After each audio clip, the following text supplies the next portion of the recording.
Okay, let's get into the headlines. So the headline right now is Trump may declare housing a national emergency. Good.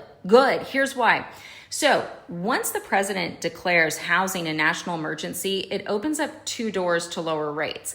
The key is mortgage-backed securities. That's right. One of the reasons rates were so low in 2020 and 2021 is because the Fed was buying a truckload of mortgage-backed securities. So here's how it would work. Path number one, the president declares housing a national emergency.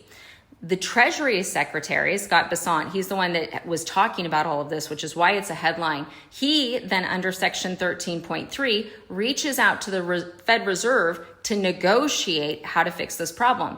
One of the key ways that this has been fixed in the past is by the Fed buying mortgage-backed securities. The Fed has to do an analysis, blah, blah, blah. Can the Treasury force the Fed to buy mortgage? No, they can't. Okay. Can the president force? No, they can't. But this would be one path, and it wouldn't be Trump versus Powell. It would be Bessent and Powell negotiating. Okay. Path two. Path two is congressional approval for the Treasury to buy mortgage-backed securities.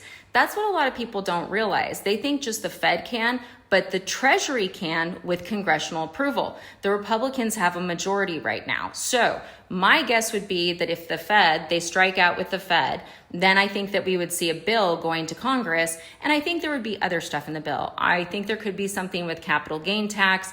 I think we definitely would see some construction initiatives, probably some public lands being repurposed, but also I think we would be seeing the Treasury buying mortgage-backed securities, because that's the thing. If there's a buyer for mortgage-backed securities, interest rates are lower because they're not trying so hard to attract investors. So that's what I think is going to happen. I think it's really interesting. It'll be interesting to see if Trump declares it a national emergency or not. But beyond the construction and building new houses, keep your eye out on that mortgage-backed securities, because that's the ticket to lower rates.